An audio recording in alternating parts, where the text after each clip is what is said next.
نحمدہ ونصلی علی رسولہ الکریم اما بعد اعوذ باللہ من الشیطان الرجیم من حمزہ ونفخہ ونفثہ۔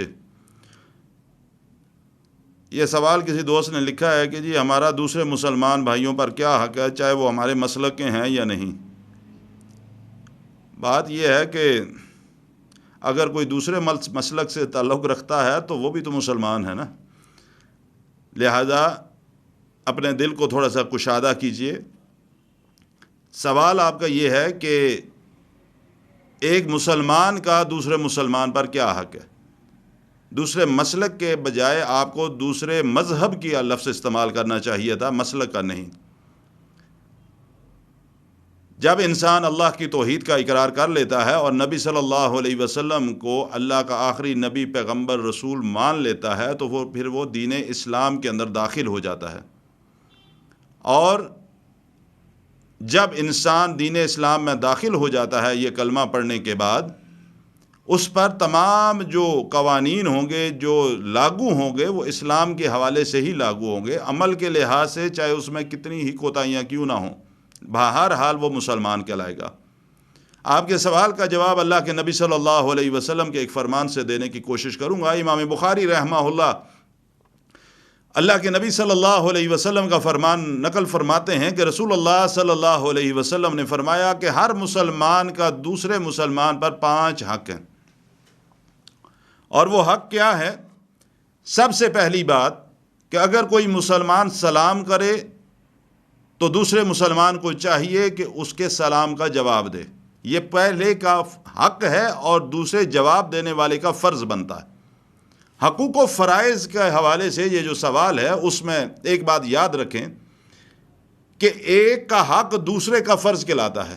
مثال کے طور پہ اولاد کا یہ حق ہے کہ اس کے والدین اس کی جائز ضروریات کو پورا کریں، یہ اولاد کا حق ہے۔ اور ماں باپ کا فرض ہے کہ اگر اللہ تعالیٰ نے ان کو اولاد کی نعمت عطا کر رکھی ہے تو اس کی ساری جائز ضروریات کو پورا کرنے کا وہ انتظام کریں۔ لیکن ماں باپ کا یہ حق ہے کہ ان کی اولاد ان کی خدمت کرے، اور اولاد کا یہ فرض بنتا ہے کہ وہ اپنے ماں باپ کی خدمت کرے۔ ایک کا حق دوسرے کا فریضہ کہلاتا ہے۔ ایک مسلمان کا دوسرے مسلمان پہ کیا حق ہے کہ ایک نے سلام کیا تو دوسرے کا یہ فرض بنتا ہے کہ وہ اس کے سلام کا جواب دے۔ اللہ کے نبی صلی اللہ علیہ وسلم نے فرمایا جب ایک مسلمان بیمار ہو جائے تو دوسرا مسلمان اس کی عیادت کرے۔ اور یہ کوئی معمولی عمل نہیں ہے، یہ بات یاد رکھنا کہ ایک مسلمان بیمار ہے اور دوسرا مسلمان اپنے گھر سے نکلتا ہے، اس کے گھر پہنچتا ہے، اس کی عیادت کرتا ہے اور پھر واپس پلٹتا ہے۔ اللہ کے رسول صلی اللہ علیہ وسلم نے فرمایا یہ اس نے جو سفر طے کیا اس کے درمیان جتنا بھی اس نے سفر کیا اللہ کے فرشتے اس کے لیے بخشش کی دعا کرتے ہیں۔ آپ صلی اللہ علیہ وسلم نے فرمایا جب کوئی مسلمان فوت ہو جائے تو پھر اس کے جنازے میں شریک ہوں۔ ہم تو بعض اوقات سوچتے ہیں کہ اس کے ساتھ ہماری کوئی خون کی رشتہ داری ہے تو پھر ہم شریک ہوں، یہ ہمارے مسجد کا نمازی ہے تو ہم اس کے جنازے میں جائیں، اس کے ساتھ ہمارا کوئی تعلق ہو تو جائے۔ حالانکہ ہر مسلمان کا حق ہے دوسرے مسلمان کے اوپر، اگر کوئی مسلمان فوت ہو جائے تو وہ فوت ہونے والے کا حق ہے، اور جو زندہ ہے اس کا فرض بنتا ہے کہ اپنے مرحوم جو بھائی اس کا فوت ہوا اس کے جنازے کے اندر شریک ہو، اس کی بخشش کی اللہ سبحانہ و تعالیٰ سے دعا کرے۔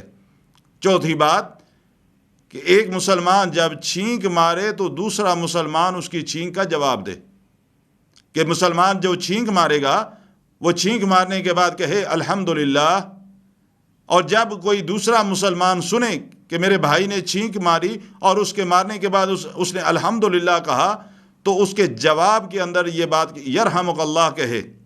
پانچویں بات اللہ کے رسول صلی اللہ علیہ وسلم نے فرمایا کہ 5واں حق ایک مسلمان کا دوسرے مسلمان پہ یہ ہے کہ جب کوئی مسلمان دوسرے مسلمان کو دعوت دے تو اس کی دعوت کو قبول کرے۔ اللہ کے نبی صلی اللہ علیہ وسلم کے فرمان کی روشنی میں اللہ سبحانہ و تعالی مجھے بھی اور آپ کو بھی عمل کرنے کی توفیق عطا فرمائے۔